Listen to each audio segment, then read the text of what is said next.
If you type into Google, like, should I invest my money into life insurance? The number one thing that they'll say is high commissions. And the other thing that they'll say is bad rate of return. And so normally what people will walk away from is, oh, life insurance sucks as an investment and people are just making a killing trying to write you life insurance.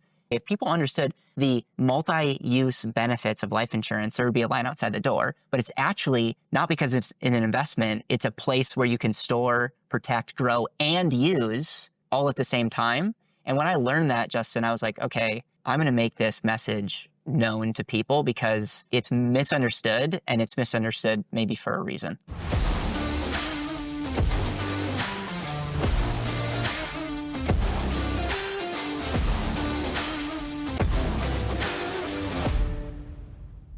Caleb, it's good to have you on the show, and it's fun. We get to do it in person. We're here at the Four Seasons and, filming, and I love it. Love having you in town. So I'm glad this worked out. 5 years of friendship to have me on your show. So I'm honored that I made the cut, even though the bar was low. You know what? It takes time. You got to work hard. That's right. You got to work hard. How many pickleball games did you have to lose before having me on? I don't know. Well, we've had a lot of fun on and off the pickleball court, and it really has been fun growing our friendship here over the last few years. And I love that you're a wealth of knowledge in a space that I absolutely love, life insurance. Yeah. We featured you at our mastermind end of year retreat. And so you are a wealth of knowledge. You know a ton, and I want to get into that. So how did you get into life insurance in the first place? So I grew up in Wisconsin. I'm the oldest of 6 kids. My dad is a PhD molecular biologist. Whoa. I want to follow in his footsteps for about a day until I took biology. And I was like, you know what? Not for me. I didn't like biology either. Very interested in how money works. My first job was literally gutting chickens. Okay. And I made $1 for every chicken that I processed. And so I'm like working, Justin, I love to work. And I read 2 books. One by Jim Collins, Good to Great. The other book, Richest Man in Babylon. Yeah. And like those 2 books like really helped me and like inspired me at like 15 years old to be like, I want to do something in the money space. I then got a job at a bank when I was 17, worked in every area that I possibly could. And then when I was 18, I got to work in our investment department. When I was 19 years old, the person that was running our investment department left and took another job. And at 19 years old, when I literally looked like I was 15 or 14, they gave me the keys to the investment kingdom and said, these 300 clients, you're their guy. Wow. And a very cliche statement was made to me, but it's cliche for a reason because it's powerful, was people don't care how much you know until they know how much you care. And even though I was 19 and didn't know much of anything, I cared deeply for people. And like the clients were really loyal to me because they knew, like, they saw me grow up in the teller line and like serve them. So we lost 0 people, which is very unheard of in the world of like anytime you transition or a person leaves, some people usually leave to follow that person. And so I was like thrown in the ringer, and I just made a commitment to myself that I was going to do everything I possibly can to learn, like really learn. And I think the blessing in disguise was majority of people in the financial world, it's a sales job to pitch something. That's literally what it is. And you like get your part and you're groomed and you like work for someone. And the goal is when you're, you get 40 or 50 to take over the firm and all. And I did not have a direct mentor, which was a blessing in disguise because I got to go learn from other people that didn't necessarily have skin in my game of like, we're going to like have Caleb help us grow our business. Like they taught me how to think about money. And I'm just forever grateful for that. And fast forward 21 years old, I'm learning all these things about insurance, taxes, investing. And I like want to start sharing with the world more. Like I want to share what I'm learning about life insurance and efficiency, and life insurance is not an investment, all this stuff. But at the bank, you can't do a podcast like this. It's pretty heavily regulated. And so I just remember in a really great way, parting ways and starting BetterWealth, which is a company that I run to this day. And it's been a fun story. I mean, our first office was in the basement of a Papa John's building. Wow. And I started with $21,000 in my bank account, which is a ton of money for a 21-year-old. So I'm grateful for that, but wasn't a ton of money when in the grand scheme of who we were starting a business. Was starting a business, had a couple people that really believed in the vision and mission, and now we're in all 50 states. We've had a fun run, and I love what we get to do. And so that's awesome. That's the story in a nutshell. Well, I love hearing that. And just prior to this, we had recorded on your podcast, and we kind of dug in deep on alternative investments, which is so much fun. And now we get to dive in deep on life insurance, something I'm also passionate about. But one of the things that you had mentioned, and I agree with this, you said life insurance is not an investment. Yeah. And I would love to have you elaborate on that, because I feel like a lot of people look at it as an investment. Yeah. So what do you mean that it's not an investment? Yeah. So when I mean investment, is when I think of an investment, I think of something that there's risk tied to it, and there hopefully is a greater upside, but there is a chance of loss. And so investments are super regulated. Insurance, literally, when set up and used properly, you can't lose money. Mm-hmm. So when people, the number one criticism, if you type into Google, like, should I invest my money into life insurance? The number one thing that they'll say is high commissions. And then another thing that they'll say is bad rate of return. Mm-hmm. That's it. And so normally what people will walk away from is, life insurance sucks as an investment, and people are just making a killing trying to write you life insurance. And trust me, I'm aware of that. And there are many people in our space that make that statement more than believable, because our industry has a ton of people like that. But it's interesting, because it's like, okay, my epiphany was like, okay, if life insurance was an investment, another way of saying that is, if I was not putting my life insurance for the purpose of gaining a rate of return, but if there's other utility that I could give my dollars, and if I could get my money and all those benefits of life insurance, and I could have the ability to reinvest in actual investments like myself, my business, real estate, market alternatives, if I could literally take $1 and give it more jobs, it's almost like the iPhone that gives your iPhone's more than a phone. Right. It does so many things. In fact, you probably do more things on your phone than actually call. Right. And so that was like the epiphany that I had, was like, okay, if people understood the multi-use benefits of life insurance, there would be a line outside the door. But it's actually not because it's in an investment. It's a place where you can store, protect, grow, and use all at the same time. And when I learned that, Justin, I was like, okay, I'm gonna make this message known to people, because it's misunderstood, and it's misunderstood maybe for a reason. Yeah. And by the way, I think most off-the-shelf policies are garbage. Yeah. And I think most agents out there don't know what they're doing. Right. And so I think there are a lot of people that have, really, I guess, miseducated the public on what a good life insurance product is. So I do want to talk about that today. But before I do, we talked on your show about the asset allocation of the wealthy. What do the billionaires do? What do the centimillionaires do? And life insurance is a component of these individuals, entire makeup, their investment makeup.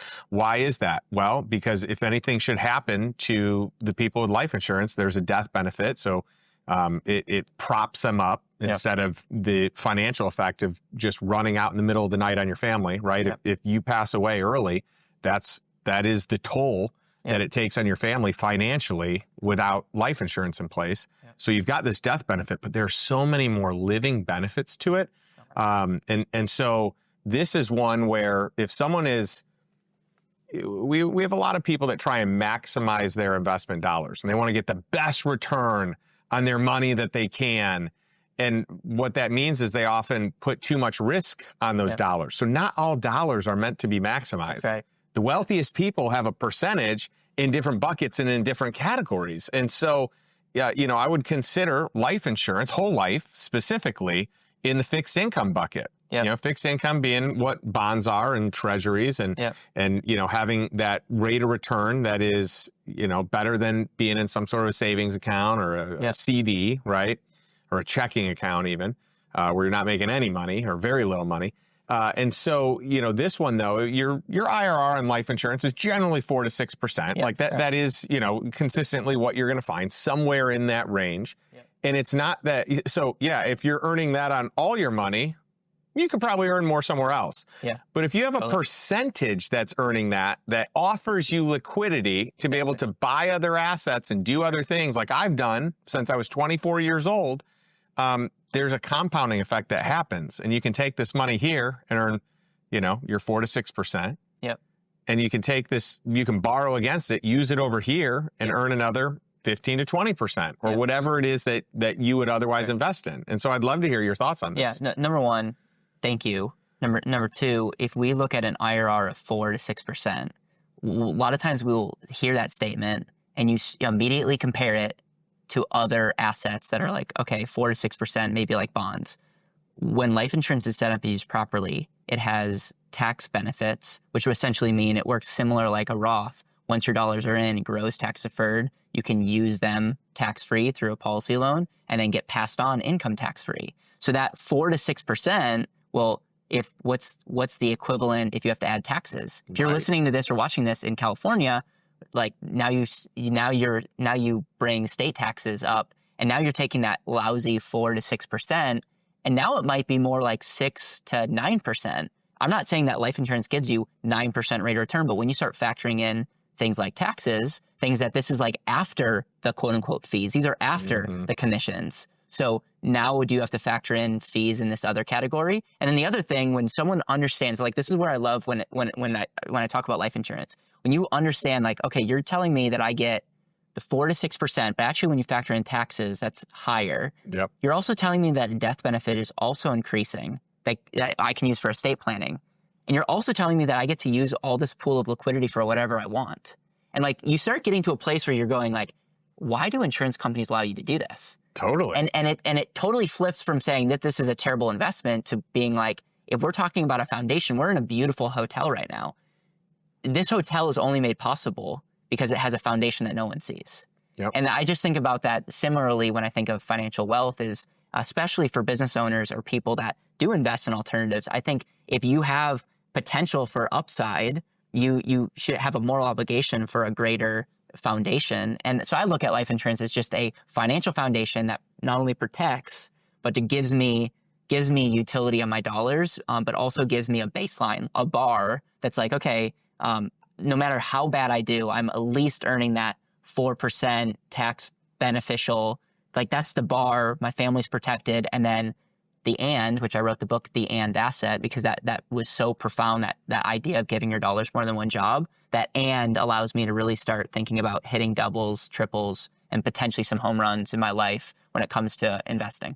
And when you learn what the wealthiest people do, where they have 5 to 15% in fixed income anyway, it just becomes a no-brainer because this is money they're allocating for 4 to 6% returns. That's right. So you don't want all your money there, but a portion of it makes sense. So I'd love for you to share, even some of the other benefits. You talked earlier about, some of the pros. Like I look at some of the pros as saying, well, banks, gosh, they're so darn risky. Their solvency ratio is atrocious here in the US and worldwide. But I mean, we think those of us in the US were like, oh, our banks are so good and so safe. No, they're actually horrible compared to many banks around the world. And we've seen a bunch go under. Life insurance companies, a lot different. Life insurance companies are way more financially sound than a bank by a landslide. They have to have all their cash reserves on hand at any time in case every person under contract passed away. Everyone could take their money out and there would still be money in a life insurance company versus the bank. It's 10% and you're done. That's right. Yeah. And so I'd love to hear you expand on just some of the other benefits as you see them. Like you said, there's this paradigm shift of before it was like, well, I could, could you earn more somewhere else, to like, whoa, actually, this is so good. Why would I not be, maxing out up to 15% of my net worth in whole life insurance? So what I'll do is I'll go through the benefits, some of the benefits. And then I think it'd be important for us to talk about the cons as well, what to look out for. And then if there's time, we could talk about like the framework of how you should set this up if you want to go down this path. So when I think of the pros, and if you're listening to this, I'm going to do my very best. Think of like a person that is putting their money somewhere. And I'm going to be like drawing arrows out of those dollars because one of the thesis is a dollar gives yourself more jobs. And so I'm going to try to explain that. So the first benefit is understanding the long-term growth benefit, lifetime growth. And not all assets are created equal. A lot of times people commit to a compounding strategy, but then they kill the goose that lays the golden egg. You're compounding your money until you hit retirement and then you're taking your money out. Like that sounds crazy to me. And so the idea is life insurance over a long period of time was going to compound from, you got it right, 4 to 6% internal rate of return. You start factoring in some of the tax benefits of there. You start factoring in that's, there's no percentage-based fees. You start factoring in the fact that there's creditor protections. You start factoring in the fact that this is some of the safest, like you're talking safer than, you think of money in a high yield savings account as super safe, increase that safety. Like your money is more safe in a life insurance contract than a bank. Yeah, it's contractually guaranteed. Right. So in that bucket, the idea of long period of time, things are compounding. I'm also like, your death benefit is going to compound. You might say, I don't care about my death benefit. Great. But an increasing death benefit is actually an asset on your balance sheet. Mm-hmm. And it's actually something that you can use while you're alive, because if you have a guaranteed windfall, if I have $50 million of death benefit on my life, you better believe banks and opportunities look at me different than if I have zero. That's right. So it's just like, that's a benefit. There's also things like chronic illness riders. Chronic illness riders are things, God forbid, no one should hopefully use them, but statistics will say that 1 in every 5 people will ultimately use these type of riders. And it's essentially like, if something happens to you, if you're chronically ill, if you can't perform certain activities of daily living, you can start spending your death benefit while you're alive. All these benefits on its own are pretty cool, but the fact of the matter is all these get better over time with compounding. Yep. Second arrow. So, okay, we talked about you can see where some people, Justin, think that life insurance can be an investment, because you can create a pitch where it's like, wow, with all these benefits, I would outperform putting my money in the market. Like, I don't like making that argument, but some people do. And you can see where sometimes life insurance gets compared to an investment, even though it shouldn't. The second arrow is controlling your money, liquidity.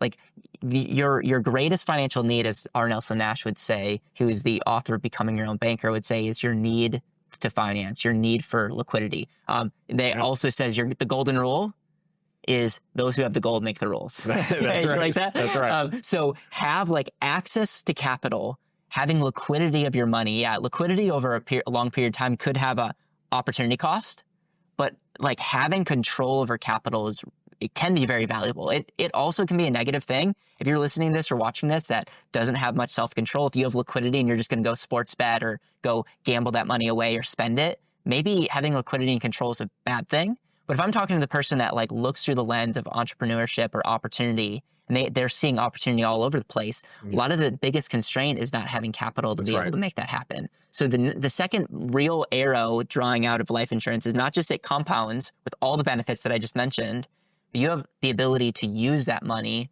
and you can use it by collateralizing that money, which essentially means you get all the benefits of compounding, and you get to use that capital. And some people say, well, why should I borrow to use my own money? That's a great question. You don't have to if you don't want to. You can withdraw that money. It's a private contract. You get to make the rules. The reason you would potentially want to borrow is you get all the compounding benefits, and not just the IRR, but there's other benefits to insurance. And if you understood that, it almost always makes sense, especially in the accumulation phase, to take a loan and give yourself more options than just withdraw that money.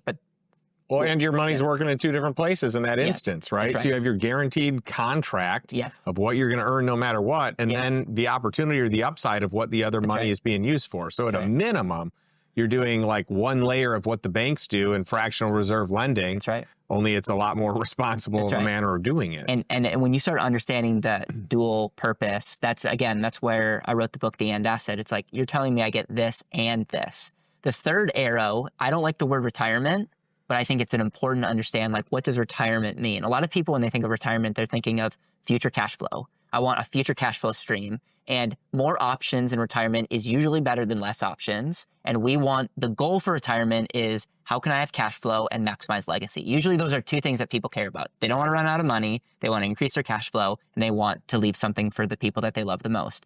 Life insurance, in short, just gives yourself so many options. It can be a better bond. You can do things with annuities and your pensions that you can't necessarily do without life insurance, and that uses the death benefit. You can use tools like reverse mortgages. That can be a dirty word, but it doesn't have to be. And sometimes you can use those options with life insurance. There's people that even sell their death benefit. This might be a little morbid, but if you have that $50 million of death benefit and you're old and if you need money, do you think that $50 million is guaranteed upon your death? Do you think that there's some savvy investors out there that potentially would buy that guaranteed? Most certainly. So, like, no. Again, this is not an endorsement, but it's like there's people that would potentially use their guaranteed of dying someday to potentially get money now.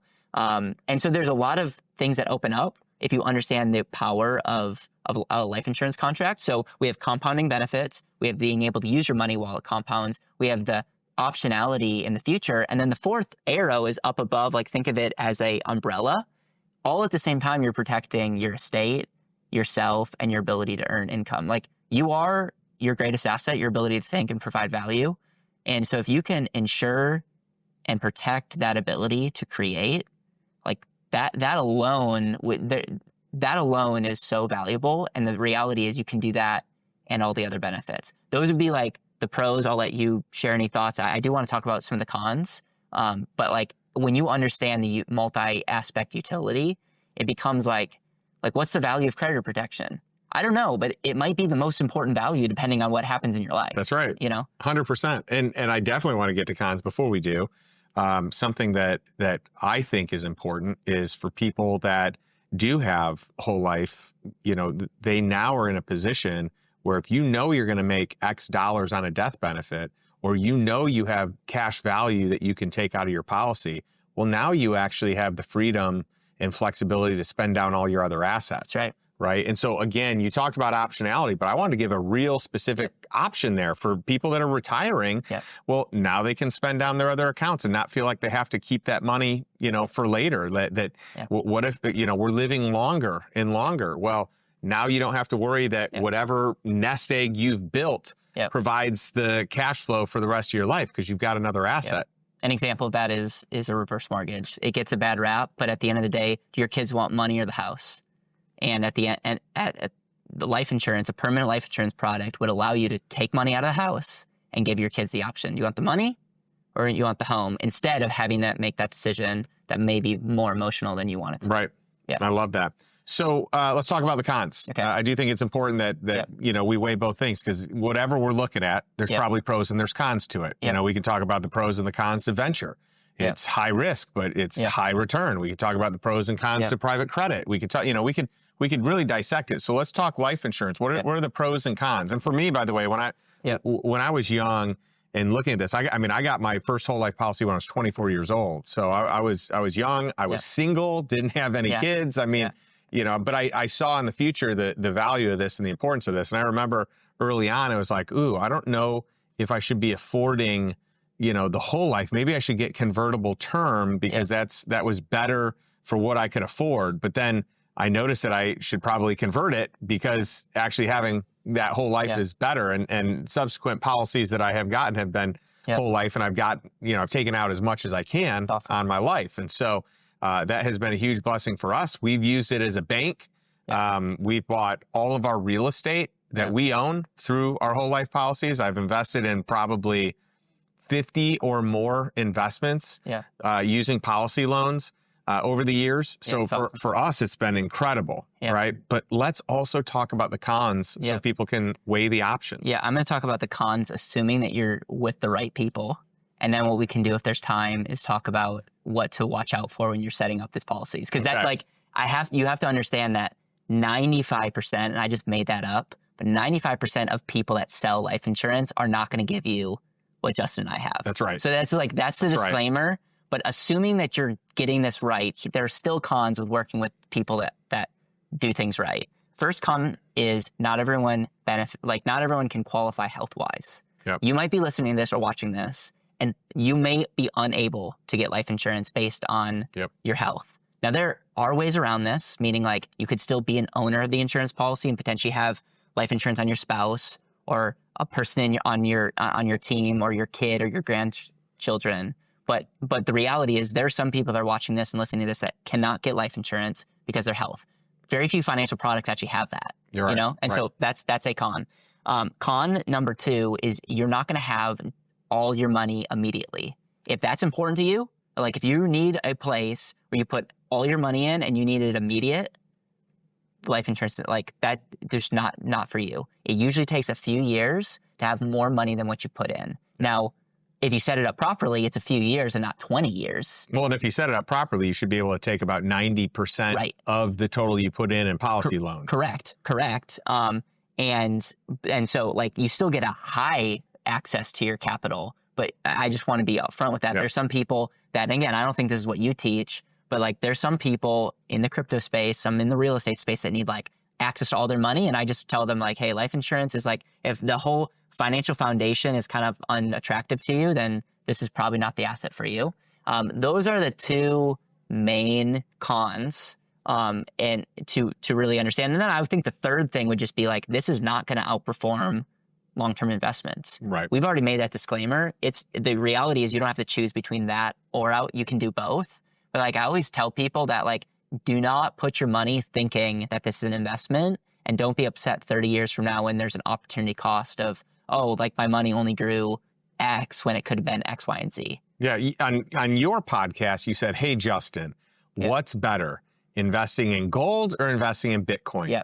And I answered, both. Yeah. Right. And so to me, politician answer. Yeah. To me, it's whole life is the same thing. Should you be investing your money and also, buying a whole life policy? Yeah. For me, I think you should do both. I think it's important. It's not one's better than the other. Each has their place. Each has pros and cons assigned to it. And you've got to figure out what outweighs the other and what percentage makes sense. I mean, I know people that literally have half of their net worth in whole life insurance. We've got a gentleman, an awesome guy in our mastermind, that his whole strategy, his whole philosophy is that he wants 50% liquidity in his portfolio at any given time. He's a big name. And he's been on my podcast before. And so for him, it's like, he has 50% of his net worth tied up in whole life insurance. Wow. That to me, or in products that would be in that category, right? So to me, that's a little bit high, but that has worked really well for him, and he's been very liquid, and he's done well financially. Like that's been a good move. So it's hard to say what's right or wrong. This is where I think people need to come up with their own investment criteria, come up with their own goals, make sure that they're kind of laying things out in a way that's best for them and their family. Yeah, I love that. So let's get into what do we beware of, right? Because there are some bad actors in this space, just like there are in all kinds. There are bad actors in financial services, bad actors in oil and gas, bad actors, in other alts. But you've got them on both sides of the aisle. Public equities, private equity, like it's there. So what do we need to look out for? So I'm assuming that the person listening and watching this is someone that wants to use their policy as an asset while they're alive. So I want to be clear. I'm going to say some things, but if there are some people that use life insurance, all they care about is estate planning. They're uber wealthy. They're trying to leverage this as an estate planning. This is not relevant for them. With that said, if people that are watching this or reading my book, they're like, I want a policy that gives me high yearly cash value that I can give my dollars more than one job. The biggest mistake is working with somebody that is not setting up the policy for maximum cash value, not giving you flexibility, not using special riders like term riders and PUA riders. And I'll give them the benefit of the doubt that they might not know, but you also get paid more money when you don't set it up correctly. So it's almost like there's an incentive to give you a less optimal policy, which I think, show me an incentive and I'll show you an outcome kind of deal. Like that is the problem with our space, is we're not necessarily incentivized to do the right thing. And that's where I think a lot of people, like, I have people that hate me on the, like, because people hate life insurance in general, but then I have people in the life insurance space that don't like me because we're shedding light on our channel, and people are like they're almost like information's like threatening. If any time freedom of speech or information's threatening to you, that might be you might not be on the right side of history. I'll just put it that way. And so that would be like my whole thing. And we probably don't have time to like geek out on all the areas. But what we do with people is we try to figure out what is your outcome, what is your goal, and we take your capital that you have. A lot of people come to us with lump sums of money that they want to get into life insurance, and then some people don't have a lump sum, but they want to put money over time. We take that and we reverse engineer around that number. So I believe death benefit is very important, but when I'm talking about permanent life insurance, I'm optimizing for cash value. I'm optimizing for what is the best thing for your dollars. And then, oh, by the way, if we need more death benefit, we can get you a convertible term on top of that, because that is the most efficient way, the cheapest way to protect you and also give you options in the future. I'm not going to give you kind of like a mixed whole life that protect, like it sounds great because it's all in one, but it's more expensive to insure you, and it's less effective for your dollars. So I'm a big fan. I actually own convertibleterm.com. I don't know if you knew that. No, that's I'm a big fan of convertible terms. So I own convertibleterm.com, and I'm a big fan of whole life insurance that's maximized. And that would be like the deal is have two policies. If you care about protecting your family, you want options in the future, but reverse engineer around those dollars. And it would be a good idea to see multiple scenarios. I mean, if someone is not able to show you maybe the pros and cons of working with different companies, again, there's great companies out there I think it's important to know, like, not every insurance company can be great across the board, because if you are, that probably means you're not insuring your risk properly. So there's certain insurance companies that are great for kids. There's certain companies that are great for people that are in their 60s and 70s. And so, like, it doesn't make one right or wrong. There's certain companies that are like, we're committing to super high net worth people versus that. So you just have to understand pros and cons, and that's how I would answer that question. I like that. And for years, I've told the lifestyle investor community, you want a policy that has the lowest commissions because it gives you access to the most cash value, which is going to ultimately, help you it really compound your wealth faster. And so I like that you agree with that. We're very much in alignment on so many levels.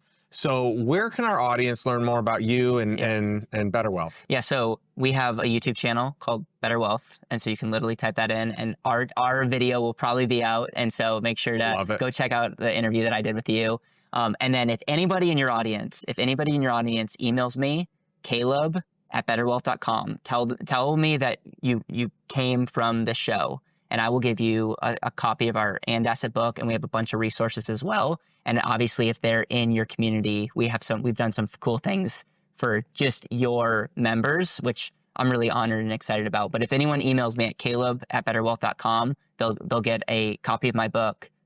We'll even pay the shipping and handling, because we want to serve your audience extremely well. And I really believe that this strategy could be the it factor to helping some of the people in your audience go to the next level. Well, thank you. I appreciate it. You know your stuff. It's been so much fun having you on the show. And more than anything, I just want our audience to learn about whole life insurance and, all the benefits under the banner of life insurance. Now, we didn't get into there's premium finance, which if you have the right company, that can be great, but probably not the best starting point. Private placement life insurance, that's great. But also probably not the best starting point. I mean, that generally you need to put $10 million in premium in that. Yeah, it's a great strategy when done properly. Literally the single greatest tool of the ultra wealthy. So I'll throw that out there. So more to come on that.